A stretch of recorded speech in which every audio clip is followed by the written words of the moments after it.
O mundo todo agora só está se falando em guerra mundial, que é uma apreensão de todos. Mas você sabe quando foi a Primeira Guerra Mundial? E você sabia também que Abraão teve uma participação ativa na Primeira Guerra Mundial? E é esse tema que nós vamos tratar na aula de hoje. Gênesis, capítulo de número 13. Eu sou Osmundo Castros e estamos em live. Já pedindo a você que curta, comente e compartilha. E essa aula estará na sua íntegra no Facebook e no YouTube. No YouTube é Osmundo Castro 40. Você vai procurar pelo hashtag Primeira Guerra Mundial. E no Facebook também vai estar, só que o meu endereço no Facebook é Osmundo Castro. Nós vamos já começar esse estudo sobre a Primeira Guerra Mundial e a participação ativa de Abraão nesta Primeira Guerra Mundial. Na medida que formos lendo, você vai entender aquilo que eu estou trazendo para você. Mas já antes eu peço a sua contribuição. Você vai tirar apenas alguns segundos do seu tempo e no YouTube, Osmundo Castro 40, e se inscrever no canal, curtir, comentar, compartilhar, você vai estar nos ajudando. De igual forma, no Facebook, da mesma maneira, curta, comente, compartilhe, deixe o seu comentário para que nós possamos estar respondendo às suas perguntas e tirando as suas dúvidas. Também você, amigo do Quai, que nos segue já, peço a você que faça da mesma maneira. Aqui no Quai só estarão os cortes. Você sabe que na íntegra vai estar no YouTube e no Facebook. Mas se você quiser me ajudar de verdade, aconselho que vá no YouTube e lá você se inscreve no canal, curta, comenta, compartilha e nos ajuda. Estaremos gratos a Deus e gratos a você. Veja bem, nós vamos agora entrar no tema, né? Na aula passada de Gênesis, nós lemos Gênesis capítulo de número 12, entramos um pouco no capítulo 13. Não há necessidade aqui de nós entrarmos aqui em muitos detalhes, mesmo que nós já vamos pegar algum versículo que já lemos na aula passada. Nós vamos entrar aqui no versículo de número 5. Nós já demos uma pequena palhinha na aula passada, mas nós vamos entrar aqui para nós darmos continuidade até chegarmos à Primeira Guerra Mundial. Mas antes, para chegarmos lá, é necessário que alguns pontos sejam esclarecidos. Então nós vamos lá. Gênesis capítulo 13 e o versículo de número 5 diz assim. 13, 5. Lote, que acompanhava Abraão, também tinha rebanho, gado e tendas. Vamos lá, nós falamos na aula passada que Lot, ao acompanhar Abraão, ele também adquiriu, por intermédio de Sara. Você vai compreender melhor, quando você for na playlist no YouTube, você vai compreender melhor do que eu estou falando. Se você, caso esteja me ouvindo pela primeira vez, participando comigo pela primeira vez. Então ele também teve gado, ele teve tendas, ou seja, ele teve servos, ele se tornou-se também muito rico. Não mais que Abraão, porque Abraão, não só pelo dote de Sara, mas ao sair também do Egito, nós já falamos sobre isso, o faraó deu também mais posses a ele, ouro, e até mesmo a sua filha, né, que é Agar. Então nós vamos entrar nesse tema. O versículo 6 fala assim: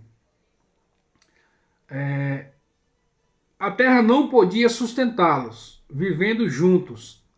A riqueza deles era tão grande que não podia permanecer juntos. Aqui há o detalhe importante. Eu escrevi aqui um ponto: eles foram extremamente ricos, tanto eles como seus servos. Ou seja, como se refere no versículo 5 que ele tinha também gado e tendas, ele tinha servos. Então, tanto ele quanto Abraão tinham seus servos, os seus servos também tinham seus rebanhos, e a terra não podia sustentar a terra onde eles estavam. É importante lembrar aqui, que nós vamos entrar também daqui a pouco, mas vamos ler o versículo 7, nós já entra nesse ponto aqui já de uma única vez. O versículo 7, lembrando a você, estamos apenas lendo aquilo que é literal, básico dos básicos. Versículo 7 diz: atritos desenvolveram-se entre os pastores de rebanhos de Abraão e os de Lot. Os cananitas e os perezitas viviam na terra naquela época. Aqui é um ponto chave, um ponto interessante. Veja, os meus apontamentos eu escrevi dessa forma. Existia uma equivalência de valores entre os pastores de ambos. Segundo ao serem repreendidos, vamos aqui pegar esse ponto. Que existia um valor de equivalência entre os pastores de ambos. Aqui entra uma história muito interessante, mas vamos prosseguir para ficar melhor, mais entendido. Segundo ao serem repreendidos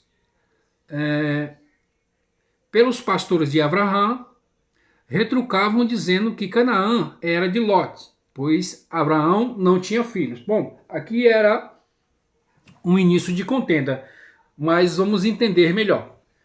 O que acontecia é que, como nós lemos, os cananitas, foi isso que nós lemos, vamos para nós não errarmos os nomes, era assim, os cananitas e os perezitas, eles já estavam começando a tomar conta da terra, ou seja, ele tinha os cananitas e os perezitas tinham as suas posses. Na migração de Abraão, ele alertava os seus pastores para que o seu gado não invadisse fronteiras alheias. Já a discussão, segundo a tradição, que os pastores de Abraão com os pastores de Lot era justamente por esse motivo. Porque é considerado como roubo você botar o seu gado para comer no pasto de outra pessoa. Afinal de contas, se você tem gado ou qualquer tipo de criação, é responsabilidade sua, de alimentar é sua. Se acaso você precisar de pasto de outras pessoas, você aluga, você arrenda, enfim, isso é o correto a ser feito. Isso era transmitido para os pastores de Abraão. Ele dizia isso a seus pastores. Já os pastores de Lot não estavam nem aí. E Abraão, por motivos bem óbvios, para evitar confusão com, melhor dizendo, os pastores de Abraão já tinham esse nível de consciência, porque estudavam com Abraão, sabiam os caminhos certos. E eles diziam para os pastores de Lot: não, isso aí é roubo que o gado de vocês está fazendo. Está invadindo o território que não é de vocês. Até então, a terra, Deus havia dito para Abraão: olha, essa terra eu vou dar aos seus descendentes. Ou seja, a terra era dos descendentes de Abraão. Aí já começa o princípio de uma pequena confusão, uma grande confusão que vai se gerar através dessa palavra aí. E também, por quê? Porque Abraão não tinha filhos. Quando os pastores de Lot, de Abraão, vinham repreender os pastores de Lot, e eles diziam: olha, essa terra aqui é do meu senhor, do Lot. Deus deu a Abraão, mas ele não tem descendência, então quer dizer que automaticamente o herdeiro é Lot. Então havia essa contenda entre eles. E tinha essa questão também dos cananitas, dos perezitas, que já estavam ali se estabelecendo e eles tinham seus próprios tribunais.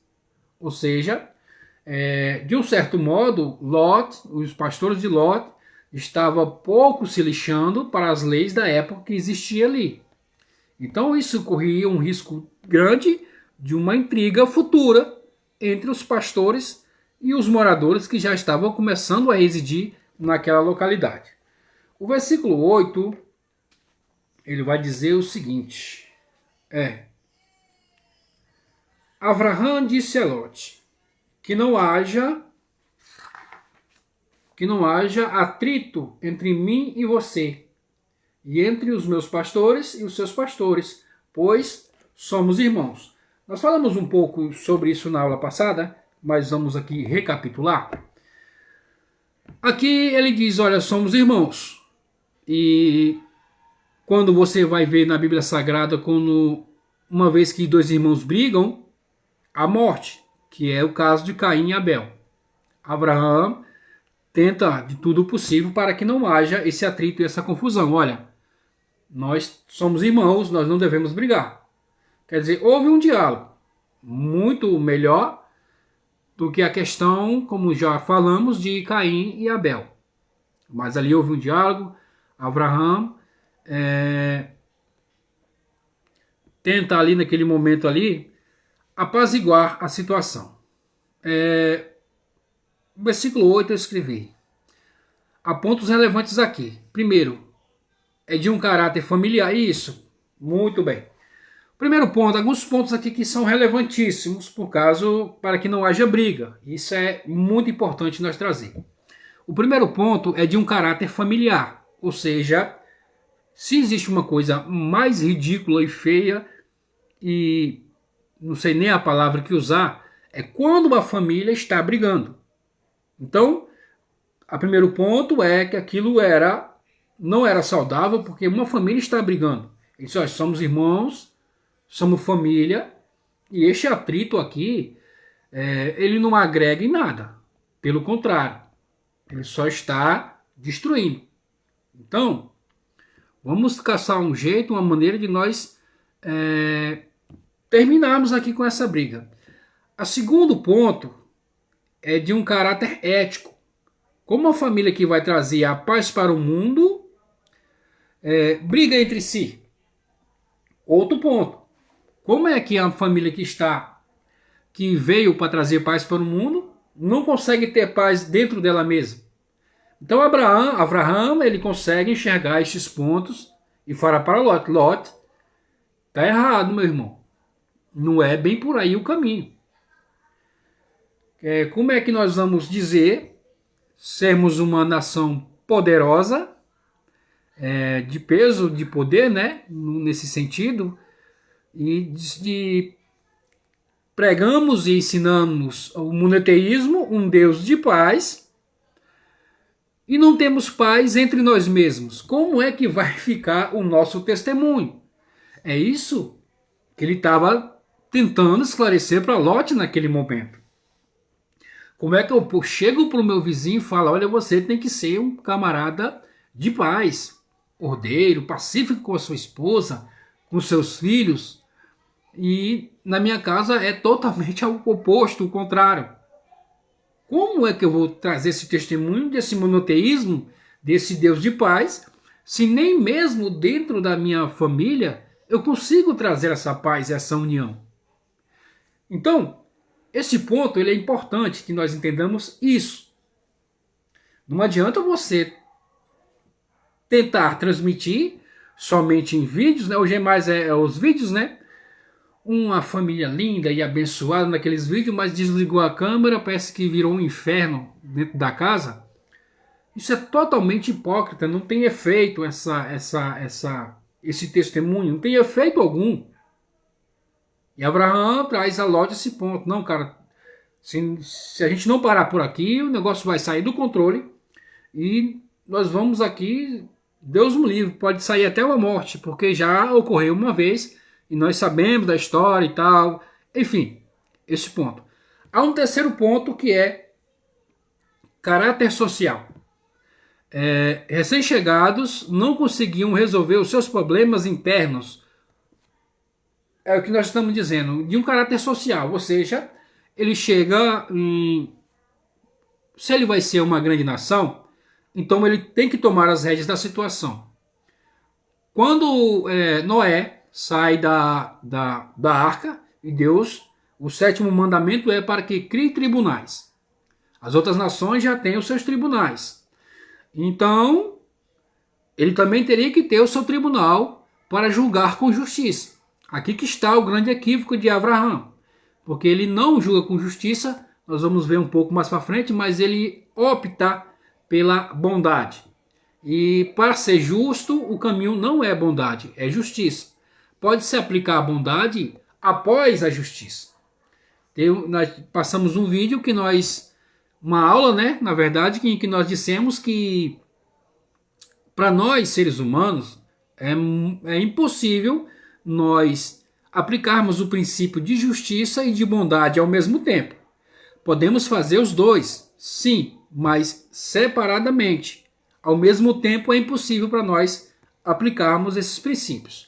Então, este conflito interno, ele ia incitar uma coisa nos outros povos. Olha, está tendo confusão aí perto de vocês, aos nossos derredores. Como vocês ainda não são nação, nós vamos fazer o seguinte, nós vamos resolver por vocês. Vamos aqui nos nossos tribunais e nós resolvemos. Ou seja, isso aí provaria a incapacidade que Abraão teria de fazer um juízo, uma justiça santa, uma política de convivência santa, porque ele estava agora à mercê de tribunais de pessoas idólatras, que não criam em Deus, criam em outros deuses, né?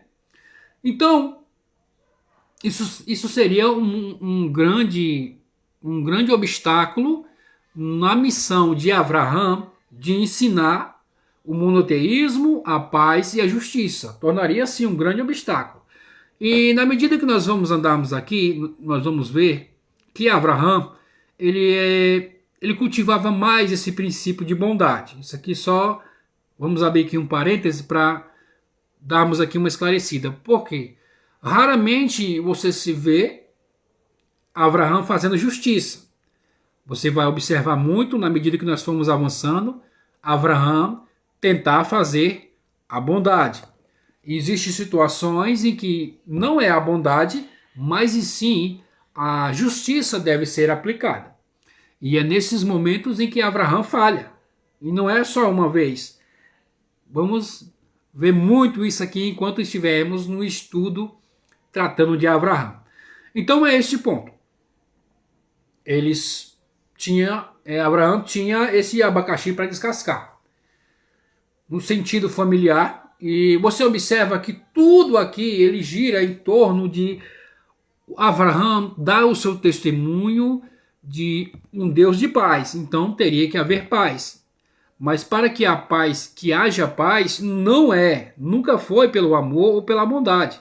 A paz, ela é pela justiça, mostrar quem manda. Quando não se mostra quem manda, começa a ficar libertino. As pessoas não conhecem os limites. Quer dizer, as pessoas se acham que não tem limites para aquilo que elas fazem, porque tudo é levado na bondade.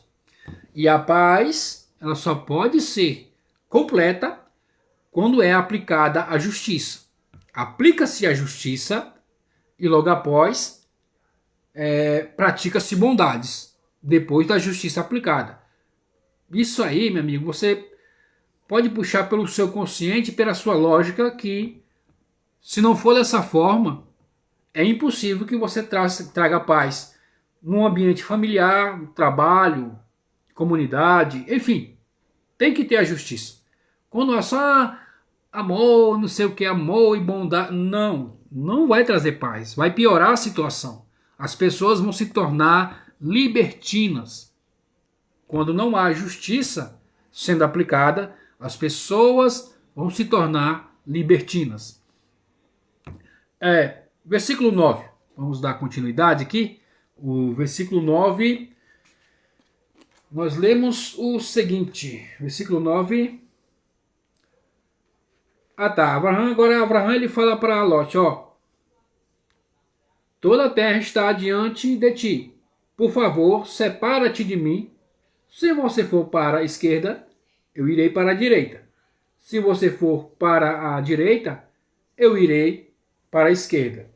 Mais uma vez aqui Abraão cometendo uma gafe, né? Por quê? Porque a terra foi dada na responsabilidade dele. Na verdade, de Abraão.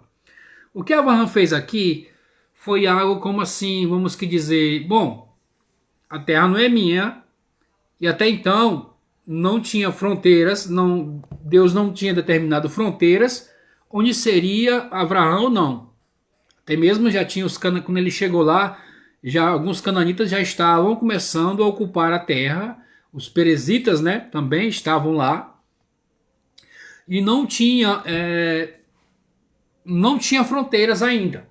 Assim, no sentido de Deus dizer, olha, você é tal ponto e vai até lá, do norte até o sul. Deus ainda não havia falado. O que Deus tinha dito para ele que seria da sua descendência. Então então Abraão disse, olha, escolhe aí, onde tu for para um lado eu vou para o outro. Ou seja, tirando de si a responsabilidade de ter uma mão firme, um pulso firme, para que possa determinar as fronteiras. Ó, Lot, o negócio é o seguinte, a terra é minha, dada por Deus, perpetuamente. Então, a minha demarcação é essa, essa e essa e pronto. Então, você vai daqui para lá, aí sim você pode fazer o que você quiser. Mas ele usa de bondade. Não, Lot, escolhe, o que tu escolher de um lado eu vou para o outro. Não é assim que funciona. E isso trouxe consequências graves até os dias de hoje. Por causa desse instinto bondoso, desse princípio bondoso que falava mais alto em Abraão do que um instinto de um princípio de justiça, de bondade. Ele queria evitar conflitos a todo custo, mas conflitos só se evitam quando tem uma justiça forte, justa, santa. Aí se evita conflitos. Mas dessa forma, aí fica ao Deus dará. Eu escrevi algo aqui, ó. Abraão tem um conflito interno. Ele ainda de maneira efetiva não estava conseguindo separar os assuntos políticos dos assuntos pessoais. Vejamos alguns pontos, ou seja, quando se trata da terra, já não parte mais de uma primícia de que era um assunto pessoal de Abraão, do CPF de Abraão. Já era um CNPJ, já é algo maior, não é algo pessoal. Era uma nação, envolveria sua descendência. A atitude que ele tomaria naquele momento, como quem diz assim, num sentido de, olha, por enquanto não tem descendência, depois que não descendência vir, nós vamos ver o que é que nós faz aí. Isso é errado. Totalmente errado. Esse foi o erro de Abraão. Olhar por esse lado de bondade, ele ainda nem estava num conflito interno, de algo ser pessoal, de ser bondoso, e algo de ser um líder político. Ele teria que ser um líder político. Sem sombra de dúvida, porque agora ele tinha uma nação, tinha uma terra, tinha fronteiras, tornaria-se um país. Então, nesse ponto aí, ele fracassou, ele errou e errou feio. Mas nós vamos aqui alguns pontos aqui, que nós anotamos também para nós podermos comentarmos. Primeiro ponto, julgamento com bondade sem justiça. A terra era de sua descendência. Ao abrir mão desse território, houve uma solução do problema parcial e temporária, é o que nós estamos dizendo. Ele, ao abrir mão da sua terra, momentaneamente resolveu o problema. Mas é como se ele não tivesse tomado. Não é como se não, na verdade ele não tomou as rédeas da situação e disse assim, olha, tal ponto é meu e tal ponto é seu. Vamos aqui organizar aqui direitinho. Você faz parte da minha parentela, então não vou lhe desprezar. Isso é um ponto até de bondade, né? Não vou lhe desprezar, vou lhe dar apoio. E você vai a tal ponto, dali para lá, seu daqui para cá. Mas ele deixou na mão de Lot. Não, Lot, você escolhe. Abrindo assim mão da sua soberania. Ele estava abrindo mão da sua soberania e dando a opção para Lot escolher onde ele queria ficar. E não era assim, a terra era dele. Até então não era, mas vamos ver um pouco mais para frente. Obrigado.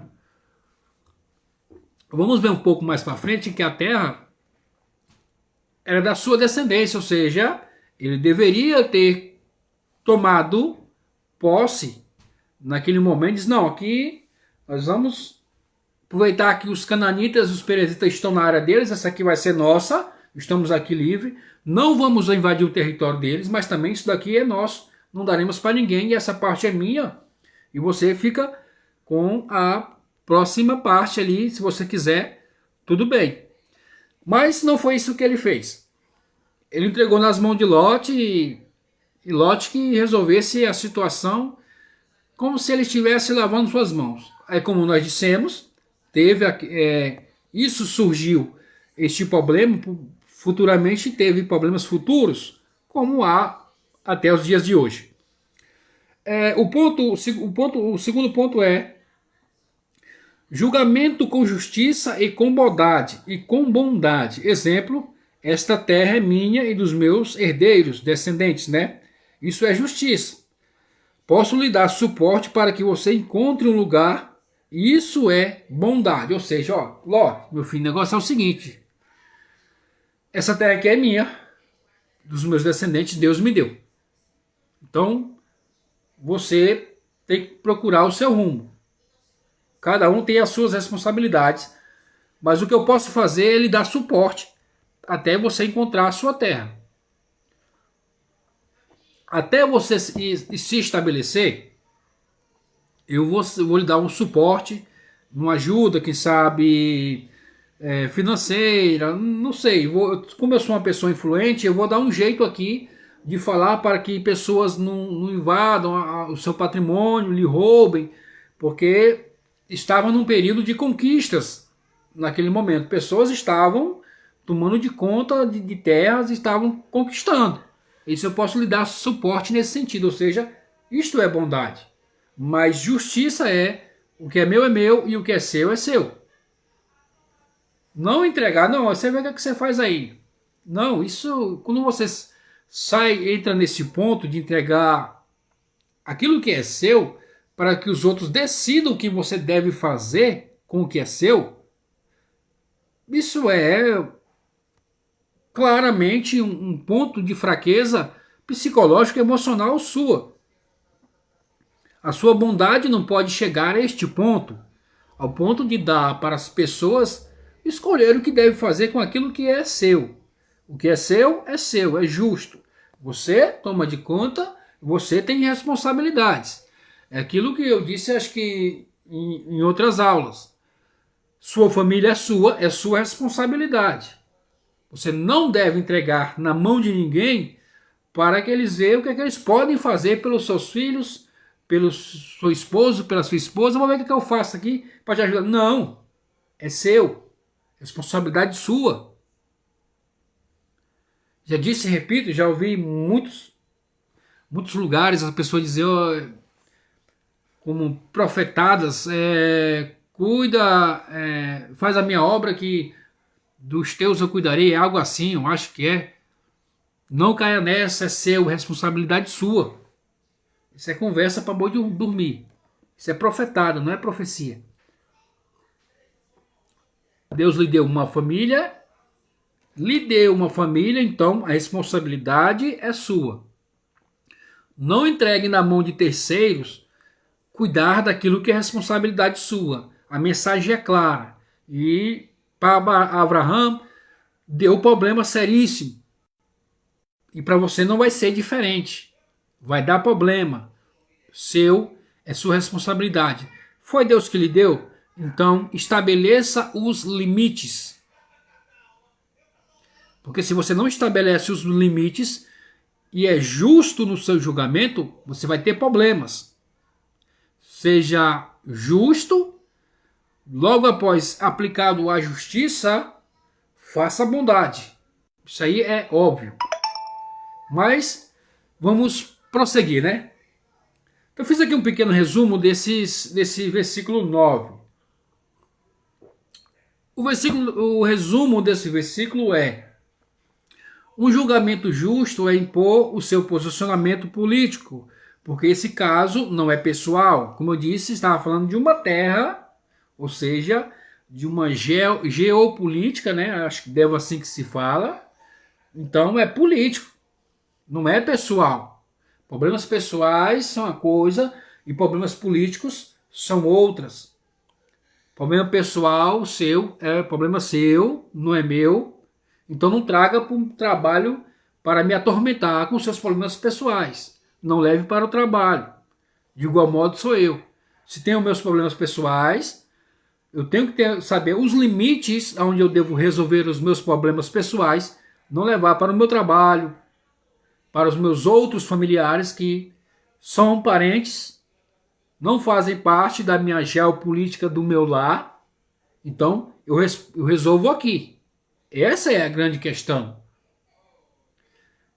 Vou fazer bondade, sim, mas eu tenho que ser justo. Tenho que ter o meu posicionamento. Isso vale para todos os âmbitos.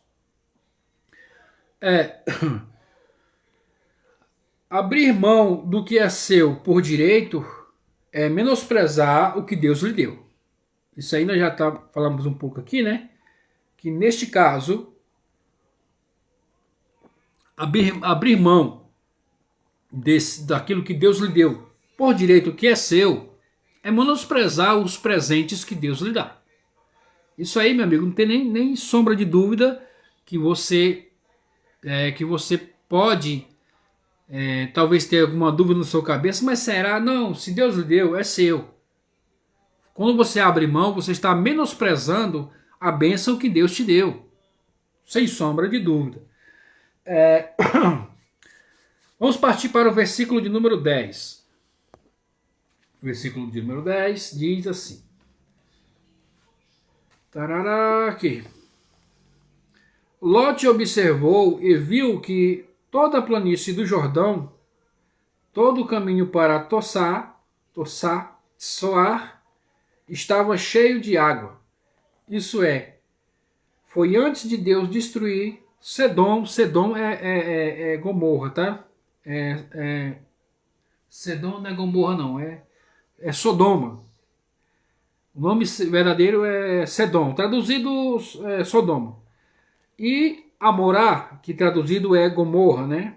Em português, na verdade. Não é traduzido. Em português chama de Gomorra. Como o jardim de Deus e como a terra do Egito.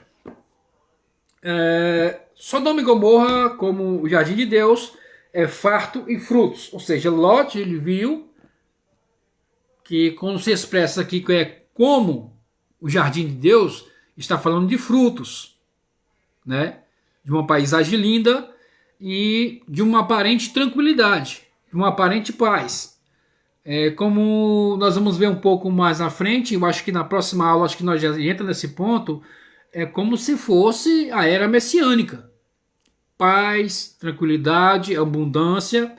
Foi isso que ele viu, quando ele olha aquela vastidão de água, de rios, vê os seus frutos, ele diz, opa, ali é para onde eu vou. Que vai ter tanto alimento para o gado, porque ele diz aqui que necessitar, Sodoma e Gomorra lá de farto de frutos, ou seja, não haveria necessidade de Lot se preocupar com a alimentação.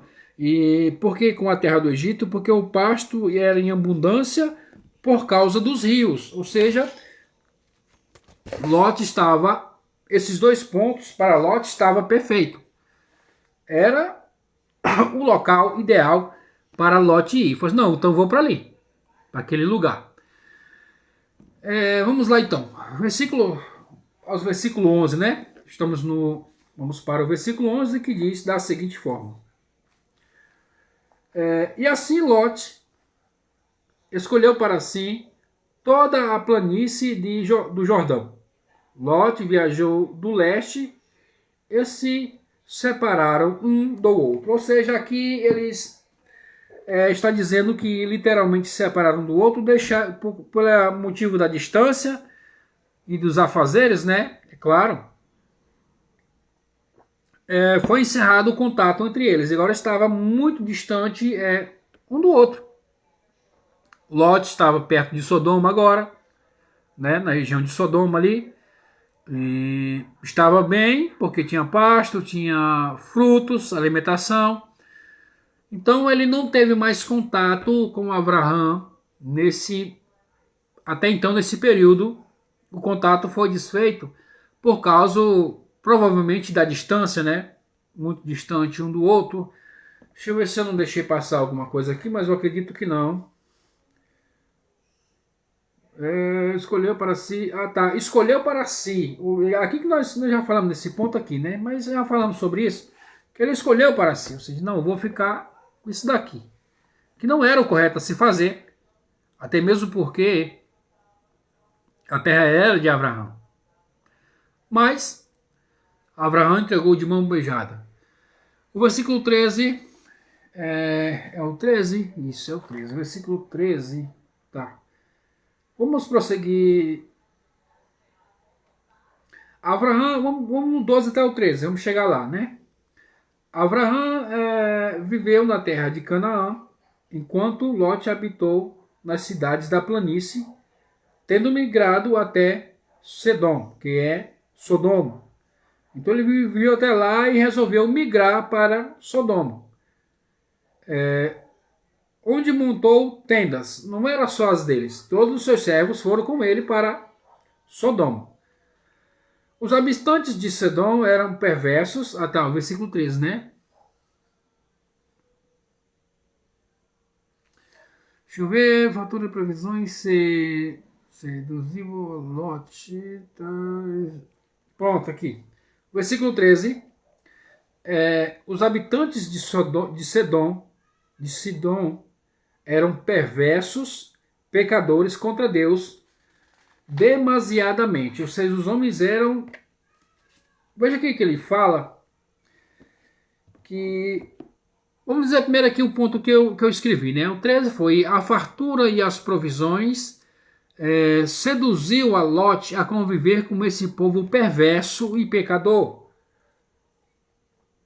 Não podia ser só perverso ou só pecador, porque então ele diz perverso e pecador.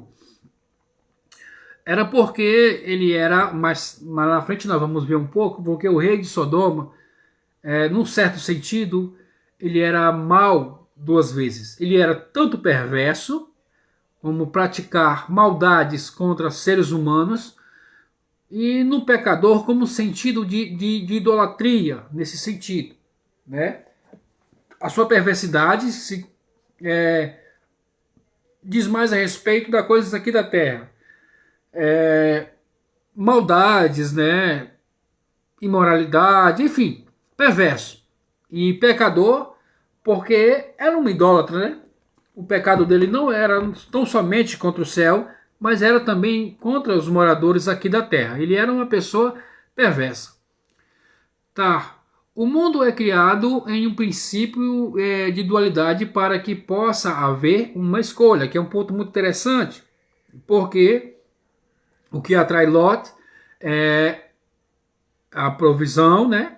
São as provisões, né? A fartura que tinha em Sedom tinha se tornado um lugar muito rico, ao ponto de que a Bíblia ela dá esse ponto de referência que parecia com o jardim de Deus e com as terras do Egito. Quer dizer, havia aquela semelhança. Ele poderia não ter a potência que o Egito tinha, mas era bem parecido, a ponto de ser assemelhado com o jardim de Deus. Aqui o ponto que eu escrevi: o mundo criado em um princípio de dualidade, ou seja, em duas partes, podemos dizer assim, para que possa haver uma escolha. Isso quer dizer o quê? Porque no versículo diz que ele era perverso e era pecador e a cidade era próspera. Mas como assim? Uma pessoa que é perversa, é pecadora, ela é rica, milionária, próspera? Sim.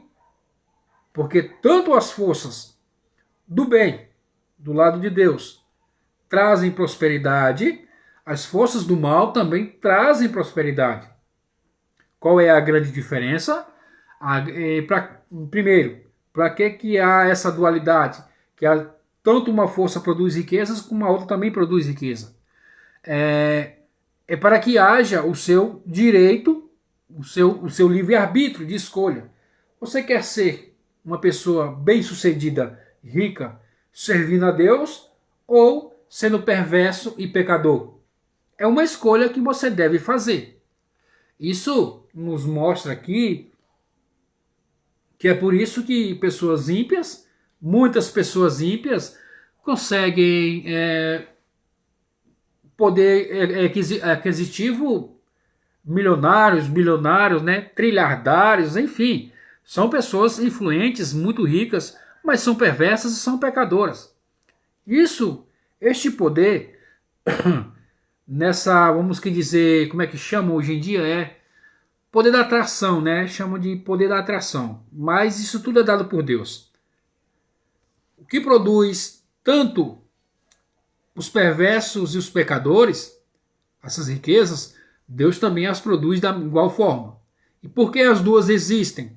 Para que você possa escolher qual caminho você deve tomar. Então, Sodoma, né, era Sidom, né? Sidom é o nome. Sodoma é em português. Sodoma era extremamente rica, próspera e abundante em todas as áreas. Ao ponto que a própria Bíblia, como nós dizemos aqui, faz comparação a ela como se fosse o jardim de Deus e como se fosse a terra do Egito. Falando de prosperidade, de fartura, de poder naquele momento. Versículo 14 e o versículo 15. Vamos ler ele. Que é muito interessante também, né? Essa estamos lendo nessa. Versículo 14 e o versículo 15 diz da seguinte forma. Veja bem. Disse Deus a Abraão, depois que Lote o deixou: levanta-te seus olhos do lugar onde você está olhando para o norte e para o sul, para o leste e para o oeste. Bom, agora que Deus está determinando fronteiras para Abraão. Abraão, é como se ele dissesse: Abraão, meu filho, será que eu vou ter que desenhar para você mesmo? Se eu dei a terra é sua. Agora eu tenho que desenhar cada ponto. Nesse sentido aqui, Deus não está tão somente conversando com Abraão. Deus está chamando a atenção a Abraão nesse ponto de vista, para que ele se posicione, que ele tome as rédeas da situação, porque a terra agora vai ser dele. Veja bem, olha aqui o que ele diz, o versículo 15, pois toda a terra que você vê, eu darei para você, agora sim, eu darei para você e aos seus descendentes por toda a eternidade. Agora, não há desculpa, Abraão. A terra é sua. Do leste, oeste, ele estava numa montanha, e nessa montanha, da montanha ele conseguia ver toda a extensão da terra de Israel, e Deus disse: olha, aí tudo vai ser seu. Ou melhor, tudo é teu. Eu escrevi aqui alguma coisa, veja bem. A advertência de Deus, depois que Lot deixa Abraão, Deus fala a ele novamente, no sentido de advertência, ou seja, advertindo ele pela situação que ele tomou com Lot. Ele não tomou as rédeas da situação. De um certo modo, ele entregou na mão de Lot boa parte da terra que seria dele. Foi iniciativa dele, Deus chama a atenção dele por causa disso. E você observa, no período em que Lot está com ele, Deus não fala a Abraão.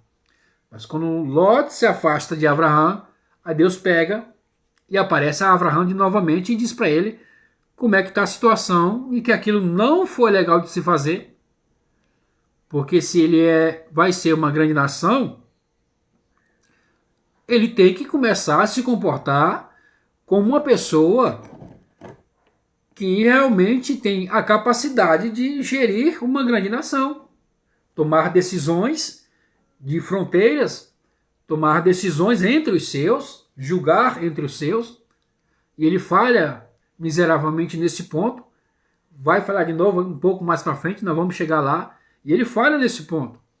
É porque é impregnado o princípio na vida de Abraão, o princípio de bondade, sempre de bondade. Isso, a determinado ponto, que ela passa a cegar a sua capacidade de fazer um julgamento justo. acho que das dificuldades em que Abraham tem em sua jornada, acho que a bondade ela torna-se não nesse esquisito, ela não passa a ser, assim, vamos que dizer, algo positivo, mas ela traz muitas complicações e traz muitos problemas, porque ele não sabe botar limite e dizer não, não, chega, não, cara, tá bagunçado, vamos parar com isso daqui, vamos botar limite aqui, porque o negócio aqui não é bagunçado do jeito que você está imaginando, não. Vamos botar um freio aqui, meu camarada, e vamos acertar os nossos pontos. Vamos resolver os nossos problemas aqui entre nós. Nós não precisamos levar o nosso problema às Nações Unidas, não, à ONU, sei lá. Não, somos uma nação e resolveremos o nosso problema aqui. Seria essa atitude que ele deveria ter tomado, né? Vamos encerrar a leitura. Tá. Vamos lá, versículo 18. Veja bem, versículo 18. Versículo 18 diz assim: encerrando o capítulo de número 13, vamos entrar no versículo de número 14, em qual está a Primeira Guerra Mundial. Abraham partiu e montou sua tenda. Ele se estabeleceu nas planícies de Mamré, em Hebron. Ali construiu um altar para Deus. Esse Mamré, ele não é uma cidade, não. É uma pessoa. Uma pessoa que Abraham fez uma aliança política com ele.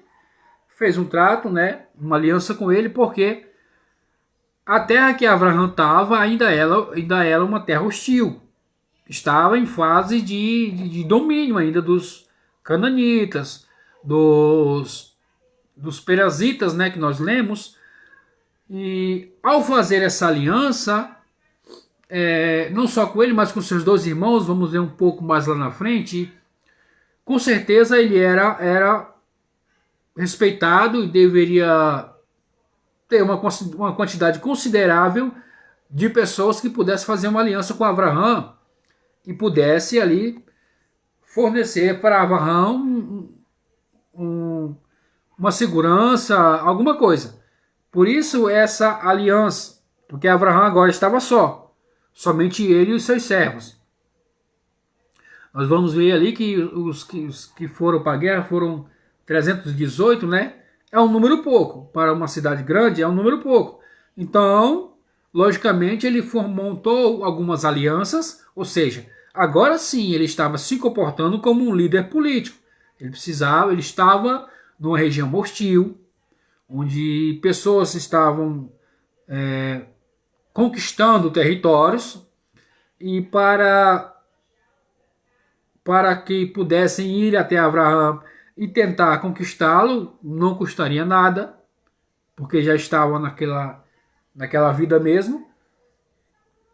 Então ele faz essa aliança. Isso é uma aliança que Abraham faz para se manter, não só ele, a sua integridade física, mas a dos seus servos, da sua esposa, dos seus bens, né, do seu gado, do seu ouro. Todo mundo sabia que Abraham era extremamente rico, era bilionário da época, né? Podemos dizer assim. Então, ele era muito visado por esse tipo de pessoas que invadiam terras e tomavam tudo que as pessoas tinham, riquezas, enfim, levavam os servos e era uma situação hostil para Abraham. Então, ele faz essa aliança política com esse Mamré. Agora vamos entrar no capítulo 14, onde fala sobre a Primeira Guerra Mundial, onde aconteceu a Primeira Guerra Mundial, e nós dissemos que Abraham ele teve uma participação ativa, não de espontânea vontade, mas ele teve que se intrometer para poder salvar o seu sobrinho, né, seu sobrinho Lot. E nós vemos aqui, eu não pesquisei a respeito a que nós conhecemos, né, historicamente, que nós conhecemos de livros seculares. Tem a Primeira Guerra Mundial.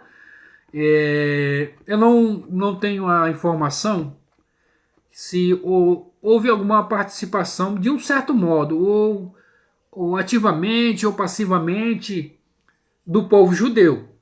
Mas eu sei que na Segunda Guerra Mundial, que no caso é a terceira, né, houve a participação, foi até dos nazistas, né, o Holocausto, enfim, houve participação, no caso aqui como vítima, o povo judeu, onde nações se mobilizaram para resgatar o povo judeu como se fosse Lot, né? É uma grande semelhança. Então é a Terceira Guerra Mundial. Essa que estão falando que vai ter, não vai ter, vai ter, não vai ter, também Israel está envolvido. O povo judeu está envolvido. Então essa seria, no caso, Deus nos livre. Espero que não ocorra, mas se ocorrer, essa vai ser a Quarta Guerra Mundial. Vamos pedir a Deus que isso não ocorra e que tudo se ajeite da melhor forma possível. Mas tem que haver alianças políticas, isso é notório. Aqui vamos entrar agora na Primeira Guerra Mundial, onde também há uma participação do povo hebreu, que no caso é Avraham. Nós vimos, né, que a segunda, que no caso é a terceira, teve uma participação, no caso aqui como vítima, né, do povo judeu. E a primeira eu já disse que não tenho essa informação se havia, direto ou indiretamente, o povo judeu envolvido. Não pesquisei, né? No caso, a primeira que nós conhecemos nos livros seculares de escola, enfim, faculdade, história, é a guerra onde foi lançada a bomba de Hiroshima e tal. Não sei se há participação, não tenho essa informação. A Primeira Guerra Mundial mesmo ocorre aqui na Bíblia Sagrada, que é a qual nós vamos entrar agora. E nós vamos observar que a participação ativa de Avraham, mesmo que, ao primeiro ponto, ele foi quase que obrigado a entrar nessa guerra mundial, que foram entre 9 países, né? Na verdade, houve, vamos ver aqui, que não são só os 9, mas teve outras participações, né? Mas entendemos que sejam só os 9, mas vamos ler, para nós entendermos melhor essa situação e aí ver no rabo de foguete que Lot se meteu. Tá, capítulo 14, tá, vamos lá. Diz assim, capítulo 14. Aconteceu que durante a época de Anrapel, rei de Siná, Arior, rei de Elassá, e Kedorlaomer, rei de Elam, e Tidal, rei de Goim. Esse é o primeiro versículo. Veja bem, aqui tem algo importante que nós vamos falar. Essa é a Primeira Guerra Mundial. Amarpel não é um nome de um rei. Esse primeiro nome que nós falamos, aqui, Amarpel, até acho que você não vai ver. Essa verdinha aqui, ó. Você consegue observar? Esse primeiro verdinho aqui. Deixa eu ver se eu ficar em pé aqui, eu vejo melhor. Isso. Esse aqui. Amarpel. Ele não é o nome de um rei. Isso aqui, na verdade, é como se fosse um código, né? Uma palavra. Uma palavra dita. Porque quem é ele? Ele é Nimrod. Ele é Nimrod. Porque onde eu escrevi tá. Não rei, é uma palavra. Amar é falou e pel é desce. Foi quando ele disse que nós já estudamos sobre isso alguns vídeos atrás, está na playlist, não lembro agora o tema.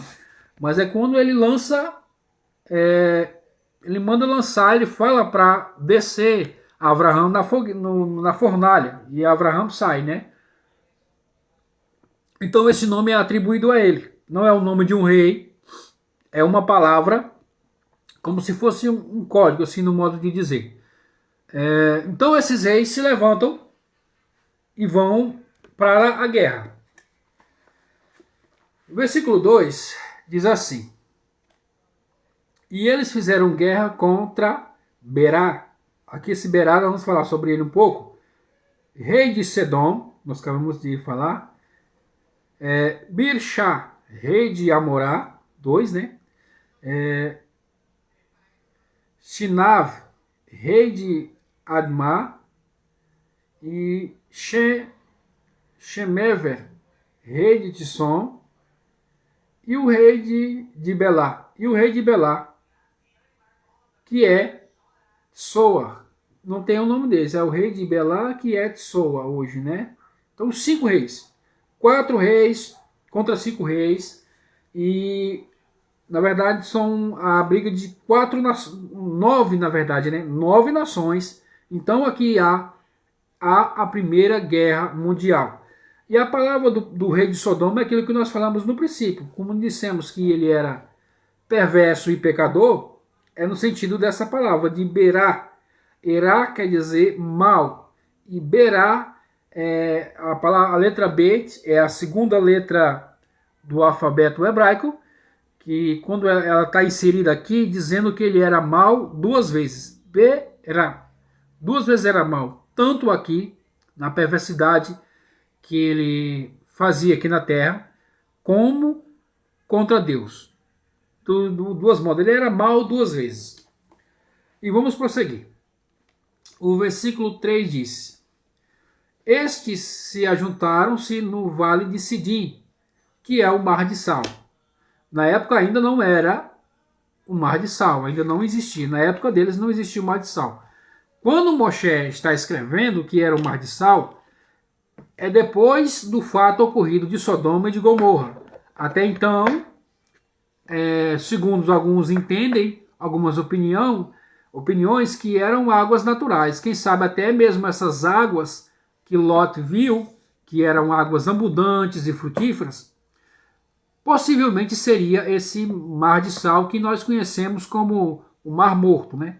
E após o fato que ocorreu com Lot e tal, vamos chegar lá, ele virou esse mar de sal.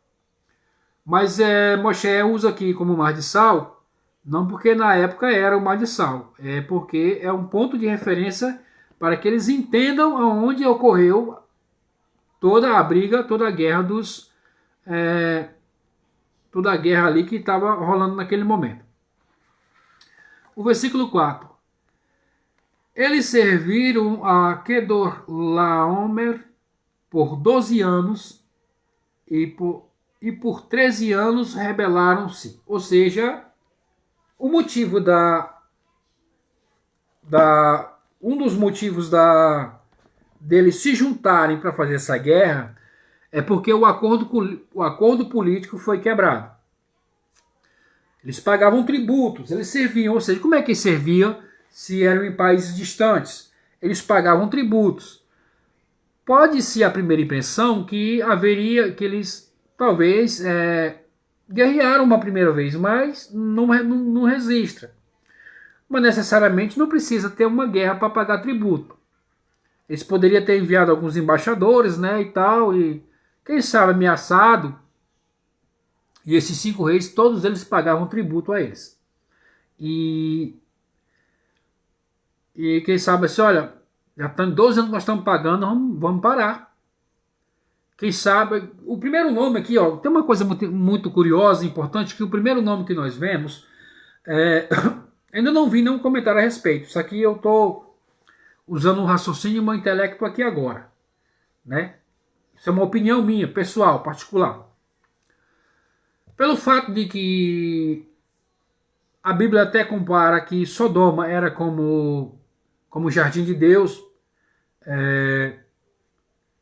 e como a terra do Egito, parecida com a terra do Egito, indicando prosperidade, poder e influência, como era o Egito. Talvez o primeiro nome que aparece é o rei de Sodoma, né? Talvez ele disse, olha, nós estamos crescendo, estamos ficando influentes, estamos virando uma potência, não é justo nós dar o nosso ouro e a nossa prata em tributo a esse tal de... Qual é o nome do indivíduo aqui? É um nome difícil de falar. A esse tal de Kedorlaomer. A esse outro rei aí. Não podemos fazer isso. Nós temos uma potência também, somos influentes e eu acho que já deu, né? Vamos parar e vamos seguir nossa vida. Então, essa é uma das situações que ocorrem onde vai acarretar essa situação. Nós vamos prosseguir na leitura. O versículo, paramos no versículo... Tá. O versículo 5. No 14º ano, Cador Laomer e os reis, seus aliados, vieram a eles e derrotaram a Refraim. Olha, veja bem, esses reis, eles vinham para pelejar com os reis próximos ali de Sodoma e Gomorra, mas antes eles foram passando por algumas cidades. E eles foram devastando e foram dizimando todos o que eles vinham pela frente. Provavelmente esses agora que nós vamos ler, agora, vamos falar aqui o nome de alguns, não foram só contra esses 9, eles foram dizimando as províncias menores, que eram dos Refraim, que são, nós lemos, já estudamos que fala sobre os gigantes, né? Eles dizimaram esses gigantes, esse Nimrod e esses outros 4 reis, em Ram, na terra de Ram, né? Os Emim também, ó, já foram mais outro povo, já foi dizimado, era dizimado por eles, em Xavé, Kiriataim, e os Horitas, em Montes de Seir, já foram mais 3 povos, até a planície de Parã, que está junto ao deserto, ou seja, até aqui no versículo 6, eles passaram por mais 3 cidades e dizimaram elas. Mas aqui tem um ponto interessante, que eles ainda não chegaram no Sodoma e Gomorra para a peleja, né? No Mar de Sal, no Mar de Sal para a peleja. O motivo dele sair eliminando essas pessoas era para que não houvesse possibilidade de um acordo entre eles para que pudesse ajudá-los na guerra, né? Então, vamos eliminar nossos possíveis inimigos e possíveis aliados deles, e para que nós chegarmos lá o número esteja bem menor. Se bem também que, se você vai analisar, eu acho que esses 3 aqui que nós acabamos de falar também já eram aliados de Sodoma e de Gomorra e dos outros reis. Porque se não fossem aliados, se não fossem, vamos dizer, se fossem neutros, eles iriam ter os convencidos a entrar para a guerra, mas tudo indica que eram aliados também de Sodoma, Gomorra e os outros 3 reis. Por isso eles vieram dizimando. E há um ponto aqui que no versículo 7 diz assim: e eles retornaram e vieram em Mishpat, que é Kadesh. Eles conquistaram todo o campo dos Emelequitas, assim como os Emoritas, que viviam em Hatzetson Tamar. Espera um pouco, mas os Amalequitas ainda não existiam. Ou seja, o que é que isso nos leva a uma conclusão? Os Amalequitas ainda não existiam. Por quê? Porque os Amalequitas são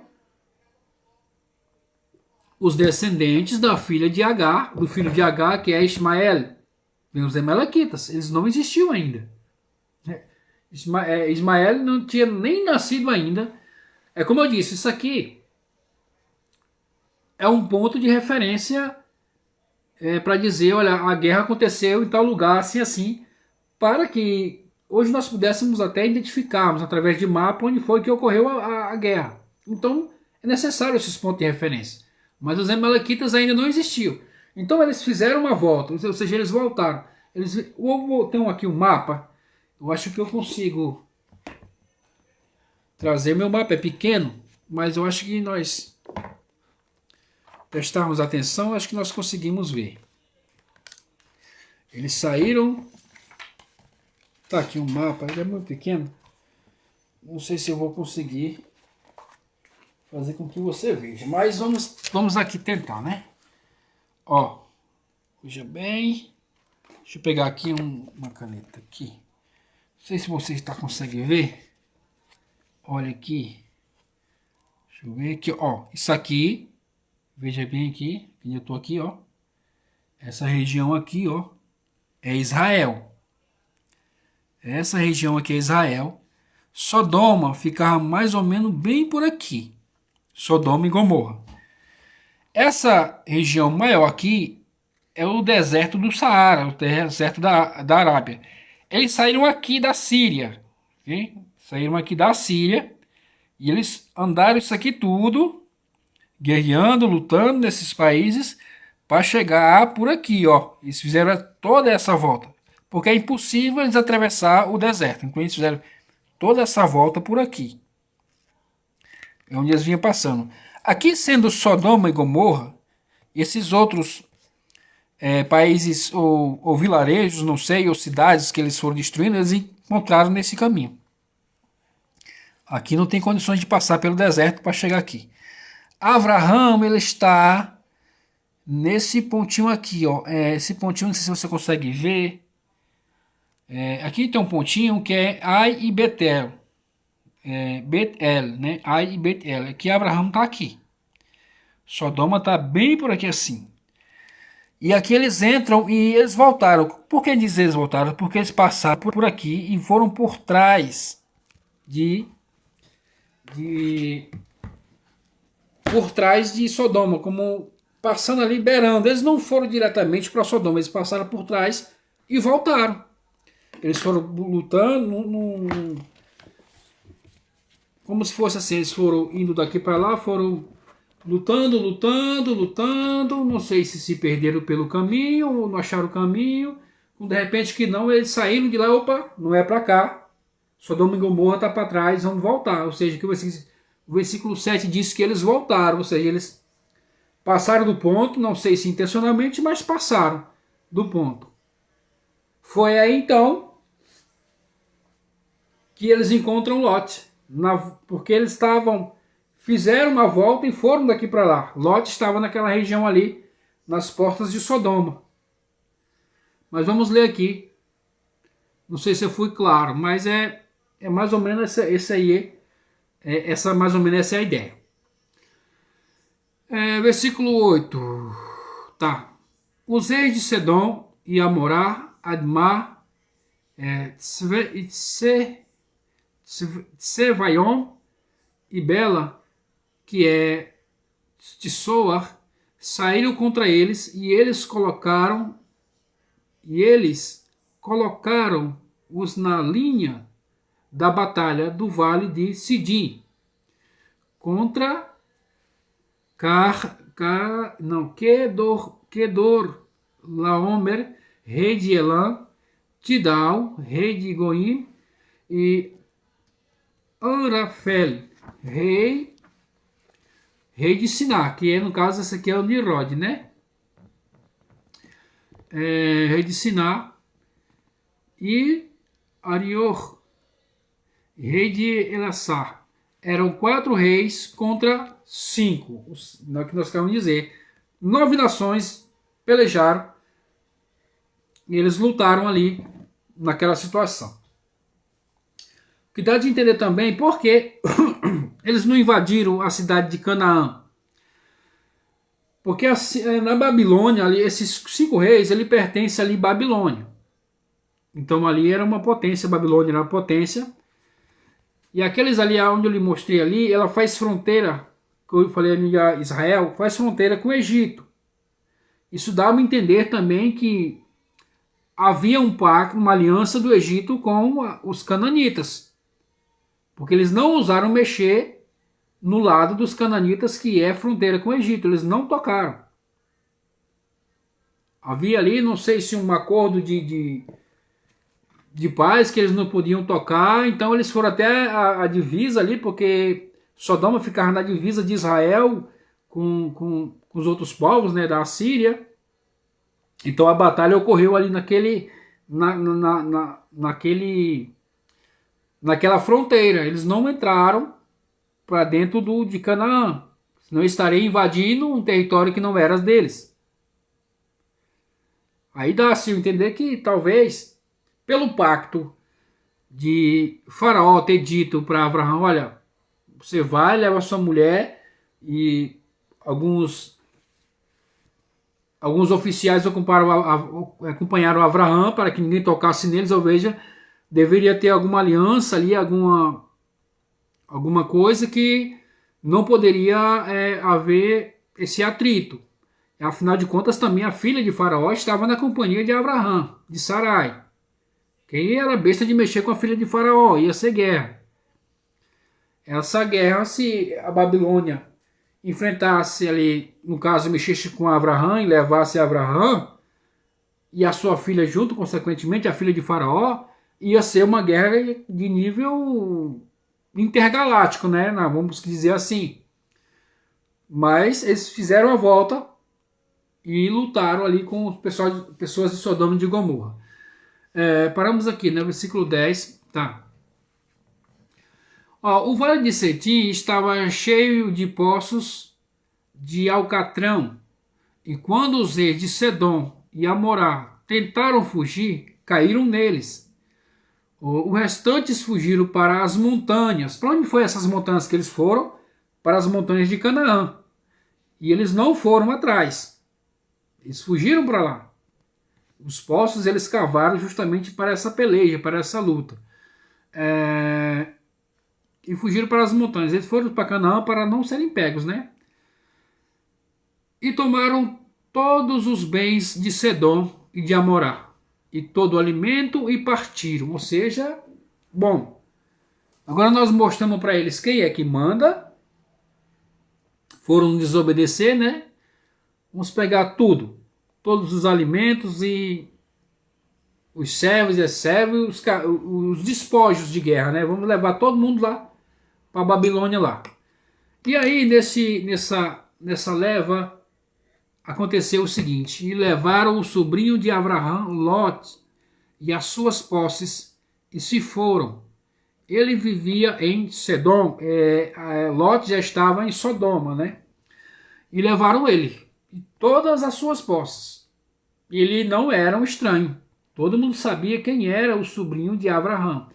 Segundo a tradição, alguns dizem que eles eram até idênticos, né? No sentido de face, né? Um lembrava muito o outro, na verdade, né? Quando um olhava para um, se não prestasse muita atenção, diria que Abraão era Lot e Lot era Abraão. Isso é uma opinião da tradição, né? Então levaram Lot. E veio um sobrevivente e trouxe as novidades para Abraão, o hebreu. Ou seja, aqui já está um hebreu. Só existiam 2 hebreus até então. Poucos hebreus existiam. Aqui ele enfatiza o hebreu. Ou seja, levaram... Rapaz, teve uma guerra lá, de nível mundial. 9 nações brigando, e 4 ganharam de 5. E levaram até um hebreu. E quem era o outro hebreu que existia? Abraão. Então vamos contar para Abraão, né? Que estava vivendo nas planícies de Manré. Manré, nós falamos quem é Manré. É uma pessoa. Ou Emorita, irmão de Escol e Ené. E eles eram aliados de Abraão. Como nós falamos, né? Chegamos aqui e já concluímos que eles eram aliados, esses 3. Não eram poucas pessoas, vamos entender que eram esses 3. Abraão ouviu que o seu parente estava cativo e armou 318 combatentes, os quais tinham sido criados em sua casa. Ele os perseguiu até Dan.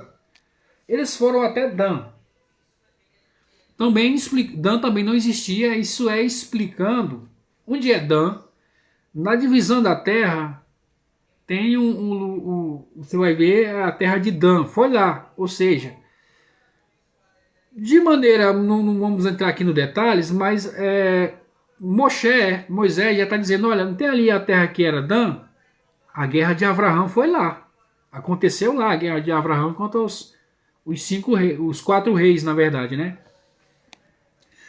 Tá, então quando eles fizeram aliança, aí você observa aqui que não foram só os 318, não, foram muito mais pessoas.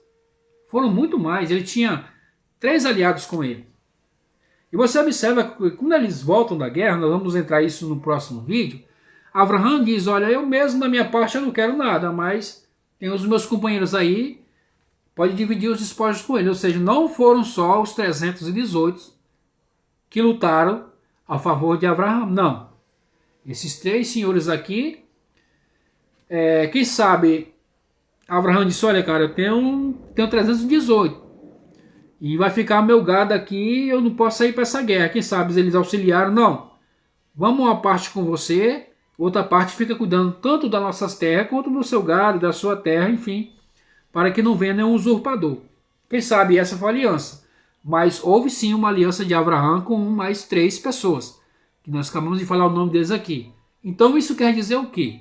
Isso quer dizer que na guerra que Abraão entrou para salvar o seu sobrinho, não foram só 318, mas havia mais pessoas. Deixa eu ver aqui.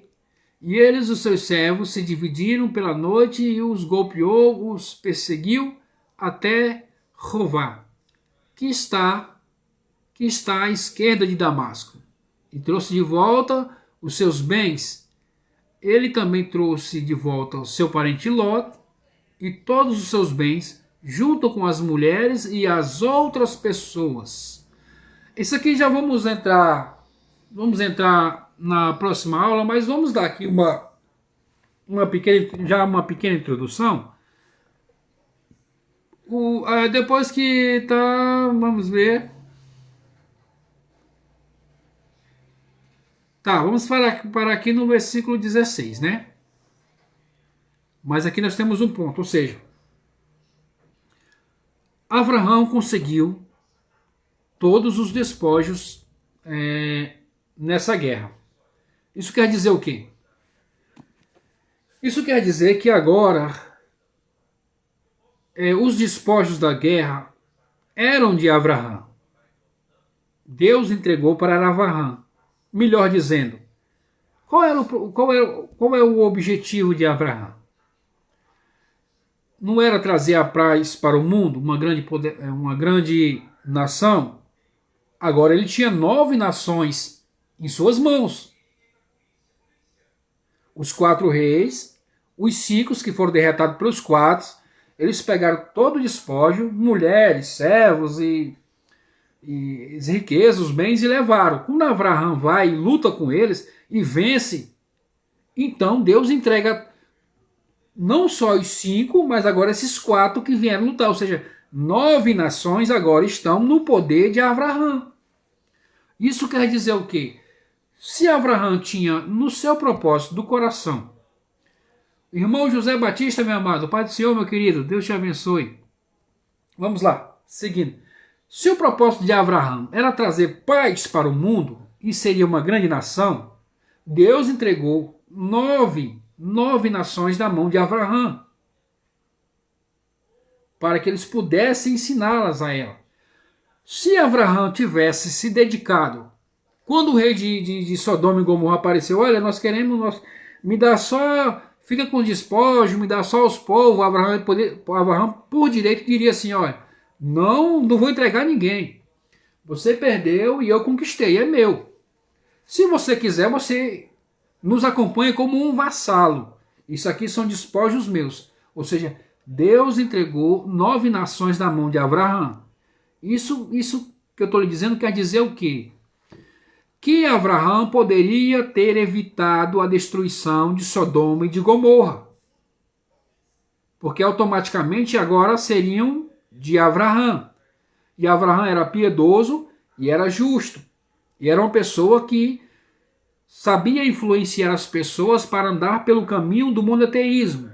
E se ele ensinasse os caminhos retos, teria evitado a tragédia de Sodoma e de Gomorra, com certeza. Mas Abraão, novamente, abre mão e diz, não quero nenhuma correia da sandália de vocês. Na aula que vem nós vamos ver, que você vai ver que aí Abraão tenta dizer, Senhor, Se de 50 tiver 10, se de 10 tiver 40, e tenta negociar. E Deus, como quem diz assim, cara, eu entreguei eles na sua mão. Se realmente você tivesse essa preocupação, quando eles estavam na sua posse, quando você os conquistou, você teria ensinado os caminhos bons para ele, mas você devolveu as pessoas más. Você devolveu para ele para não ver um rei perverso, sabendo como é que era, você devolveu de novo a eles, abriu mão dessas vidas, agora é tarde. A justiça vai vir. Essa é a situação que nós dissemos desde o princípio. Quando nós fazemos um julgamento somente num princípio de bondade, cometemos alguns equívocos, alguns erros. Porque justiça ela tem que ser a paz ela é alcançada através da justiça. A bondade você faz em outro momento. O que tem que ser justo, tem que ser justo. Não, como temos já acho que uns 3 vídeos batendo nessa tecla de justiça e bondade, é aquilo que eu falo para você. Nós seres humanos, não temos essa capacidade de ser justo e ser bondoso ao mesmo tempo. Podemos sim ser justo, mas sermos bondosos logo após. Também não devemos deixar a oportunidade, depois de uma justiça aplicada, justa, não devemos deixar a oportunidade de fazer uma bondade logo após. Porque temos essa capacidade de fazer bondade e justiça, mas não ao mesmo tempo. E foi o que Abraão fez novamente. Tentou fazer uma bondade. Não, vou devolver. Não vou devolver só o povo, não, cara. Eu sou um cara 10, eu vou devolver o povo. Dá só os que meus amigos que vieram comigo, eu não quero, não. Isso aí eu fiz mesmo aí só pela nossa amizade. Vamos dizer assim, né? Então, aplicou a bondade sem a justiça. E o resultado foi uma tragédia. Voltaram ao mesmo caminho de perversidade, de pecado. E na próxima aula você vamos ver o resultado. Então nós vamos ver como é que nós estamos de tempo. Mas Eita! Nós passamos um pouquinho, mas tá bom. Foi uma bênção estar com você até aqui. Uma aula muito agradável, muito produtiva. E assim então foi a Primeira Guerra Mundial. Houve participação do povo hebreu. Quando nós estudamos nos livros de história secular, né? Que fala sobre a Primeira Guerra Mundial, não, lá foi a segunda. Como eu disse a você, não tem certeza se houve também participação dos judeus e dos hebreus. Já na Segunda Guerra Mundial, que é a terceira, né? Pelo que acabamos de estudar aqui, é a Terceira Guerra Mundial, houve participação de maneira... No caso, os reféns, né, seriam os judeus. Então, a Primeira Guerra Mundial, houve a participação dos judeus. Do hebreu, no caso, Abraão, de maneira ativa. Na segunda, que no caso é a primeira, não sei se você está acompanhando a minha linha de raciocínio, não tenho essa informação. E na segunda, que no caso é a terceira, foi o Holocausto, também tem judeus envolvidos. E Deus me livre, né? Ninguém sabe, talvez ocorra a terceira, que não é terceira, é quarta, então venha a ter participação do povo de Israel. Mas enfim, terminamos a nossa aula de hoje. Sexta-feira que vem tem a nossa última aula de Cantares de Salomão, espero você lá. E nas próximas sexta-feiras vamos ver o que é que nós fazemos, se nós pegamos outro livro aí para a gente estudar, ou uma leitura, alguma coisa, vamos inventar, ou não, né? Vamos dar uma descansada no celebeiro, que é complicado, é muito difícil trabalhar durante o dia e estudar para trazer uma aula abençoada para você. Mas eu agradeço você que ficou comigo até aqui, muito obrigado pela essa companhia, fique bem, fique em paz, fique com Deus e até sexta-feira às 8 horas